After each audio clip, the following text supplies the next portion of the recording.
I think we are wrapping up the agenda for you today. So thank you all. Ed and I are here on behalf of the CRE, and we have some new and exciting research that we'd love to share with you.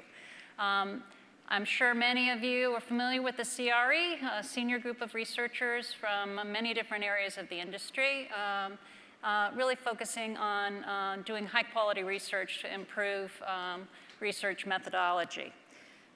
This work, as you can tell, social media is something that's very much interest to many different people from the papers that we've heard, was really designed to provide context of how social media relating to television fits. And overall, we think that you'll find it very interesting. The study is really extensive. We have a short period of time, so we're just going to hit highlights about the simultaneous use of social media and television. And our research partners on the project were Keller Fay and also Nielsen Life 360. So what we did with our methodology is we interviewed a random sample of 1,665 respondents who were representative of the online population. Their ages 15 to 54.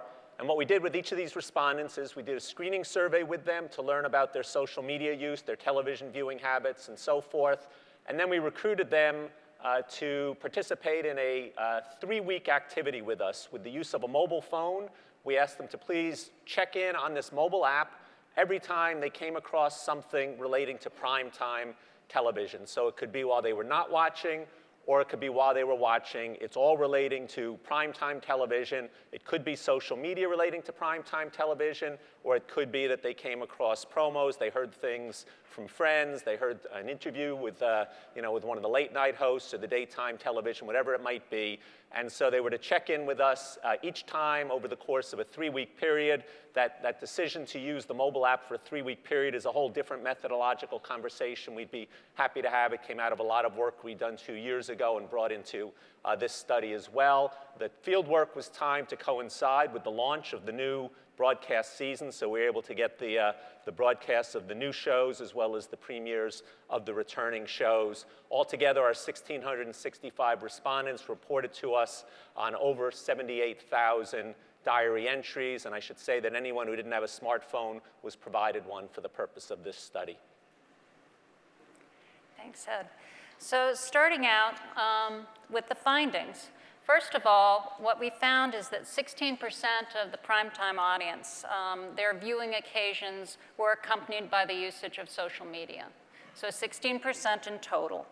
But when we broke that down, what we saw was that there were about equal parts who did something that was related to what they were watching and something that was entirely unrelated to what they were watching. So the net number there is 7.3% of the primetime audience was actually using social media related to what was on their main screen.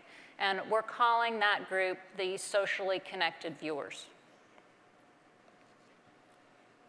So looking at the demographics of these socially connected viewers, if 7.3% is the overall number, we index that at 100, we can see that the group that indexes the highest are the Hispanics at somewhat over 10% socially connected viewing, an index of about 143. And I should say that in our sample, we had both English-speaking as well as bilingual and Spanish-dominant Hispanics. The next largest group in terms of demographics are the 15 to 34s with indices of about 126 to 131.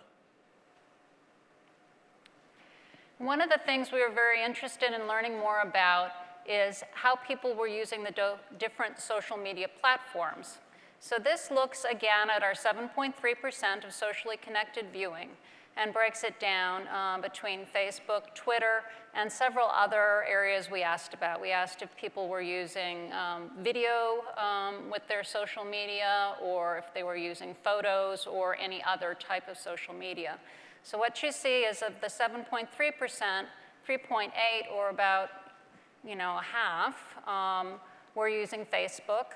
1.8% were using Twitter, and a little bit less than 1% for the remaining areas. So about 75% of the socially connected viewing was coming from Facebook and Twitter, and at about a 2-to-1 relationship. And if we look at the demography, on the left-hand side, we have the demographics of the sample as a whole. In the second column, we have the demographics of people who used any social media during the day relating to primetime television. And then we have the Facebook audience on the third column, and we have the Twitter audience on the fourth column. What we can see is if we look at social media as a whole, we see that it skews female, it skews ever so slightly younger, and it skews more Hispanic. If we look at the Facebook part of the audience and the people using Facebook relating to primetime television, there we can see even more of a female skew, a little more than 60-40. We see just about average, slightly below about a year younger in terms of a median age, and we do see a higher incidence of the Hispanic audience using Facebook.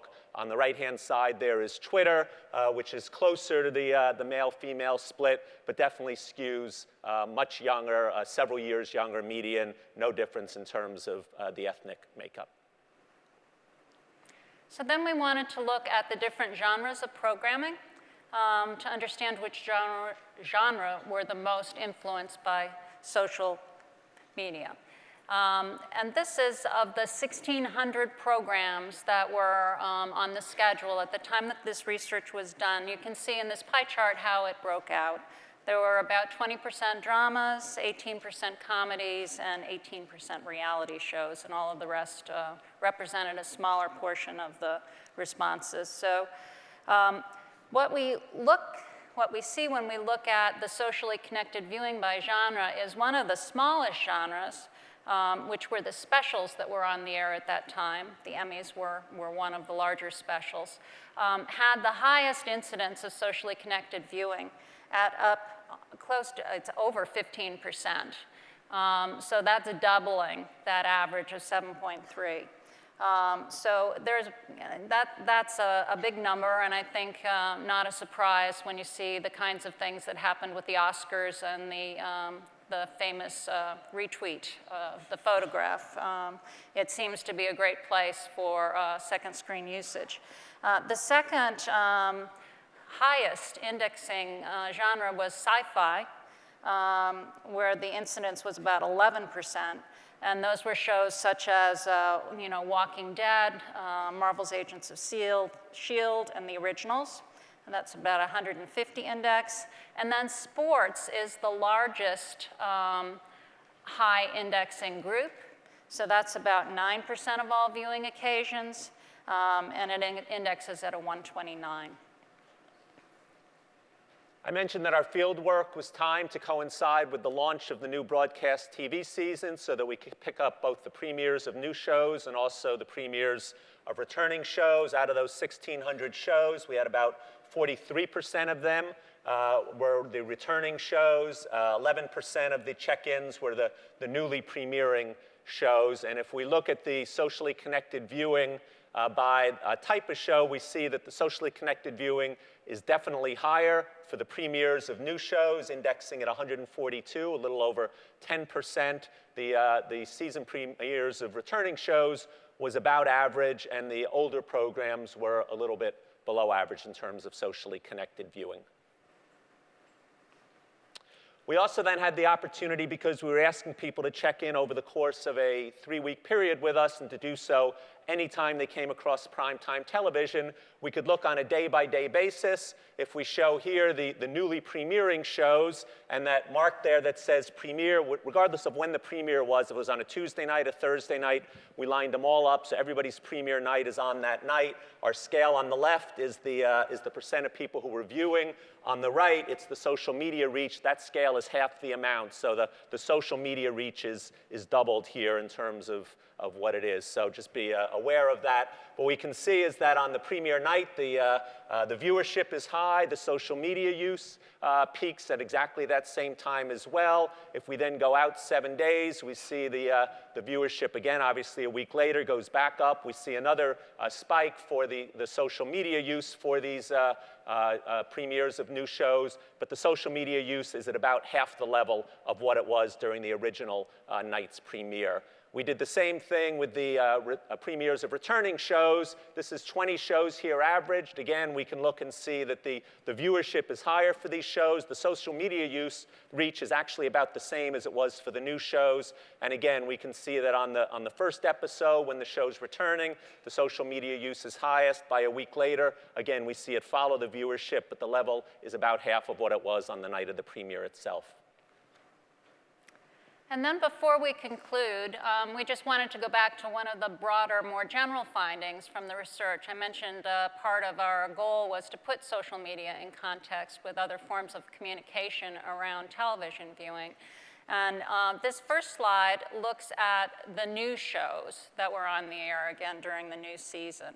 And what you can see is that when you ask respondents what led them to watch a new show, by far, the #1 answer was that they saw a promo for it. So the promo's at about 40% of responses. And in comparison, 6.8% said they watched it because of something they saw on social media. Now, I'm not minimizing that number. That's a very significant number, but still relative to promotions, it is lower. When we compare that against the returning shows, what you see, as you would expect, is the red line is showing most people are giving reasons for viewing as something that they watch regularly. And when you look at social media here, the number drops from the 6.8 that we saw earlier down to 3.3. So again, just reinforcing the point that social media is not as much involved with returning shows as new shows during this period of time.